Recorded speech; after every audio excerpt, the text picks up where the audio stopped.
যে বাংলাদেশে এই ধরনের নির্বাচনী জনসভা প্রচার সভা হয় না। এখান থেকে শিক্ষা নেওয়ার বিষয় আছে।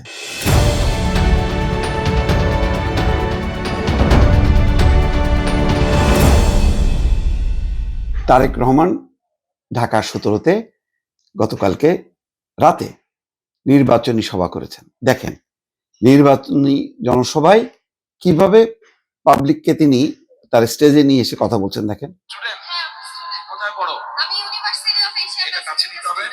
হ্যাঁ, university of Asia Pacific student English department. এটা কোথায়? এটা হচ্ছে ফার্ম গেট, গ্রিন রোডের এখানে পান্থপথ। বিষয় আছে, এখানে শেষ না। দেখেন তার চেয়ে একটা আকর্ষণীয় জিনিস দেখেন। ভাইয়া আমি ছোটবেলায় আচ্ছা এতে যখন পেয়ারা গাছ ছিল আমি অনেক পেয়ারা চুরি করে খাইছি, আমাকে কষ্ট করে দিবে। আপনি বলেন যে মাইক বলেন এই মাইক ধরেন ভাইয়া আমি ছোটবেলায় আচ্ছা এতে যখন পেয়ারা গাছ ছিল আমি অনেক পেয়ারা চুরি করে খাইছি, আমাকে কষ্ট করে দিবে।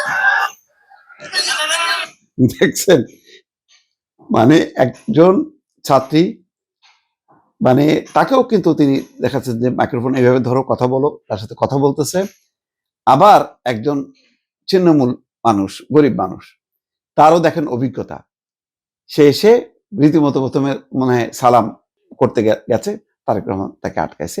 তারপরে দেখেন তার সাথে কনভারসেশন। এই ধরনের, এটা অসাধারণ একটা। আমি এর আগেও ভিডিওতে বলেছি যে বাংলাদেশে এই ধরনের নির্বাচনী জনসভা প্রচার সভা হয় না। এখান থেকে শিক্ষা নেওয়ার বিষয় আছে।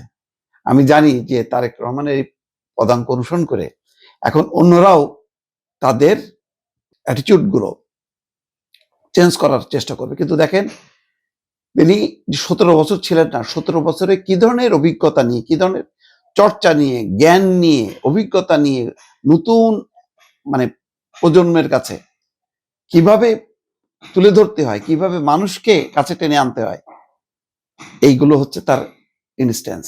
এবং এটা কিন্তু প্রথম দিন থেকে তিনি শুরু করেছেন।